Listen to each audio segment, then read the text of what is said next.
当所有人都在盯着乌节路的大平层，或者为了滨海湾的豪宅挤破头时，新加坡政府正在市中心悄悄腾出整整1000公顷的黄金土地。1000公顷到底是个什么毁灭级的概念？它相当于直接在寸土寸金的市中心生生砸出3个滨海湾的面积。这绝对不是一次简单的城市面貌翻新，或者建几个 BTO 祖屋那么简单。这是一场足以重写未来20年新加坡财富版图的世纪大挪移。如果你现在还固执地认为新加坡市中心已经饱和，只盯着现有的成熟区，那你大概率会完美错过下一个滨海湾级别的时代红利。今天这期视频，我们就来拆解这块横空出世的超级拼图，到底藏着哪些意想不到的发展机遇？普通人又该如何提前埋伏？你可能会问，在寸土寸金，连填海都快没地方填的新加坡市中心，怎么可能突然冒出1000公顷的空地？答案藏在新加坡政府一个极具野心的10年基建计划里。腾笼换鸟，为了保住全球第1大转运枢纽的绝对地位，同时释放市中心高价值土地，新加坡正在把南部海岸线的集装箱码头全部打包搬到西边的大市超级港口。随着丹戎巴葛、基巴、布拉尼岛一直延伸到巴西班让的重型起重机逐渐撤离，一条长达30公里的黄金海岸线将被彻底解放。这就是 URA 规划中大名鼎鼎的南部滨水区。大家要知道，这种国家级的核心地段大腾挪，在新加坡建国史上只发生过一次，那就是当年的滨海湾。20年前，滨海湾还是一片填海出来的荒地，而现在它已经是全亚洲的金融心脏。如今，历史正在重演，而且规模是当年的整整3倍。对于普通人来说，这可能只是新闻联播里的一句口号，但对于嗅觉敏锐的资本和聪明的投资者来说，这是新加坡未来20年最大的一块财富蛋糕。那么最关键的问题来了，这片相当于3个滨海湾的巨无霸地块，政府到底打算拿来建什么？很多人一听说有新地块释放，第一反应就是太好了，会不会建新的祖屋 BTO， 或者会不会有大批新公寓入市？如果你的眼光只停留在纯住宅上，那你就完全没有看懂市区重建局，也就是 URA 的底层逻辑。在这1000公顷的规划蓝图里，真正的杀手锏叫做白色地段。什么是白色地段？简单来说，就是政府在卖地的时候，不规定这块地只能建商场、写字楼还是住宅，而是赋予开发商极大的灵活性，让他们根据市场需求自由组合生活、工作、娱乐的比例。这种看似放权的规划，实际上是在制造核弹级的资产溢价。为什么这么说？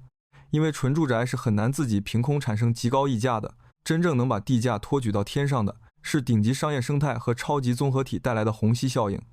我们不妨回顾一下2005年的滨海湾，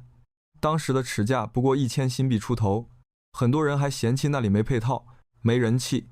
但当 Marina Bay Financial Center 这种集结了甲级写字楼、奢华豪宅、地下商业街的超级综合体落地后，周边的尺价直接飙升突破3000甚至4000新币。南部滨水区复制的正是这条综合体拉动地价的路线，而且它不仅会有商业，还会深度植入沿海绿色走廊，把自然健康的生活方式和高强度的工作区完美融合。白色地段的魔力在于它的乘数效应。一个优质的综合体不仅能吸引高新企业入驻，还能直接带动周边的零售、餐饮和高端租赁市场。这种从单一居住功能向全维度生活枢纽的转变，才是资产跨越式增值的核心引擎。当跨国巨头入驻，高端商业配套和生态走廊成型时，这里的房产价值将不再由本地打工人的购买力决定，而是由全球高净值人群的资产配置需求来强势定价。懂了这个底层逻辑，你就能明白为什么说这1000公顷绝对不是普通的扩建，而是新加坡城市价值的一次全面升维。既然核心区的爆发力这么猛，我们普通人是不是只能干瞪眼？别急，接下来的操作才是聪明钱真正的玩法。看到这里，你可能觉得这块地这么牛，那我等它开盘直接买爆不就行了？错。当你在新闻里看到核心区豪宅开盘，全网都在讨论的时候，它的开盘价早就提前透支了未来10年的涨幅。聪明钱从来不打逆风局，他们玩的是涟漪效应。核心区的强势崛起必然会像把石头扔进水里一样，向周边辐射红利，也就是城市地理学中常说的市深化过程。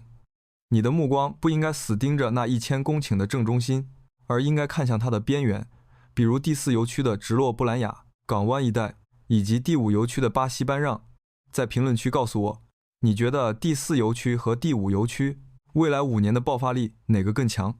其实这2个片区目前看起来可能还有点老旧，甚至因为靠近老港口而被市场低估。但请注意一个即将引爆的致命催化剂，地铁环线将在2026年完成最后的闭环。当广东民站和爱德华太子路站正式通车后，这些原本卡在 CBD 边缘、交通存在断点的区域将被瞬间打通任督二脉，直接拉入南部滨水区的核心交通网。这意味着什么？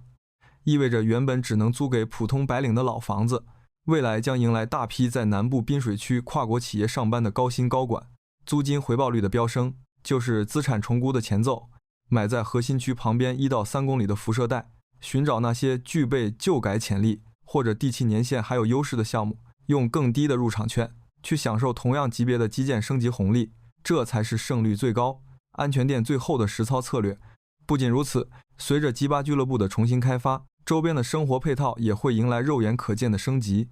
在选筹时，一定要看准距离未来核心节点1到3公里范围内的标的。太近，价格已经飞天；太远，红利辐射不到。记住，买在利好兑现的前夕，卖在利好彻底落地的狂欢中，这才是投资房地产的不二法则。提前埋伏在这些即将被仕绅化浪潮席卷的边缘片区，才是普通投资者在这个大周期里能抓住的最确定机会。如果你听到这里，现在就想冲出去看房，我劝你先喝口凉水，冷静一下，别把政府的政策红利当成你无脑加杠杆的借口。这1000公顷的宏伟蓝图，从图纸规划到完全落地，至少需要10到15年，甚至更久的时间。在这个漫长的周期里，你不仅要和时间做朋友，还要和你的现金流做殊死搏斗。别忘了新加坡房地产市场头上悬着的那把达摩克利斯之剑 ABSD， 也就是额外买方印花税。如果你是外国人，高达60%的印花税直接锁死了你的短期获利空间，相当于开局就先亏一半。即使是 P2 购买2套房，也有20%的重税，再加上目前依然居高不下的高利率环境，你每持有1年，资金的时间成本都在疯狂燃烧。我们可以算一笔账，如果你强行加杠杆买入一套200万新币的房产，每个月的利息和本金消耗，在长达10年的横盘开发期内，足以拖垮一个中产家庭的脆弱现金流。所以，如果你是那种指望买入后3年内翻倍，追求快进快出的投机客，南部滨水区绝对不是你的游乐场。这里没有一夜暴富的神话，这里的游戏规则只属于那些现金流极其充裕、有长线资金，并且愿意用5到8年的横盘等待期去换取最终跨越式增值的长期主义者。认清自己的资金体量和抗风险能力，比看懂宏大的政府规划更重要。别在黎明到来之前，因为断供而倒在黑暗里。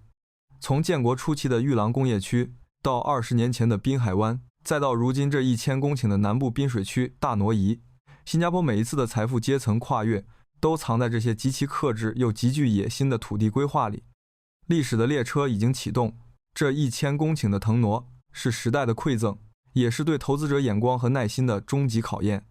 你是选择站在站台上继续观望，还是找准边缘的洼地买票上车？如果你觉得这期视频揭开了你的认知盲区，请务必订阅我们的频道，打开小铃铛提醒。我们下期再见。